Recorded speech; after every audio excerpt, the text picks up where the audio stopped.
Hello all, আজ আমরা পড়ব কমিউনিটি হেলথ নার্সিং পার্ট 2 এর প্রথম ইউনিট ইন্ট্রোডাকশানের প্রিভিয়াস ইয়ারের 2 নম্বরের কোশ্চেনগুলো।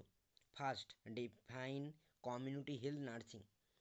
Community health nursing is a synthesise of nursing practice and public health practice applied in promoting and preserving the health of population.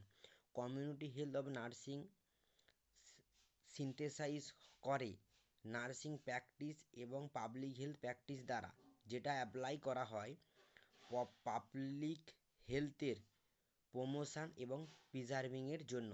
এই কোশ্চেনটা এসেছে 2014 সালের নভেম্বরে। Define self local self government 2015-তে নভেম্বরের 2-তে পড়েছে। Local self government is a system in which the citizen of a country or smaller political unit such as a state rules themselves and control their own affairs. Self-government are free from external government control or outside political authority. Self government হচ্ছে একটা system যেটা একটা কোনো কান্ট্রির মধ্যে বা কোনো সিটির মধ্যে থাকে, like a small political unit, যারা নিজেরাই রুল তৈরি করে এবং নিজেদের প্রবলেম হলে নিজেরাই সলভ করে নেয়। বাইরের কোনো এক্সটার্নাল গভর্নমেন্ট বা আউটসাইড পলিটিক্যাল অথরিটিকে এইসব সমস্যা বা এইসব রুল তৈরির হাত থেকে তাদেরকে ফ্রিতে রাখে বা তাদেরকে ফ্রি করে দেয়।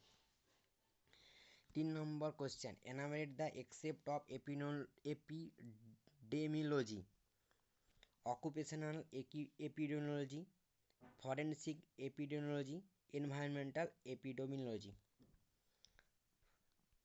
Define community participant. Community participant can be loosely defined as the involvement of people in a community in project to solve their own problem.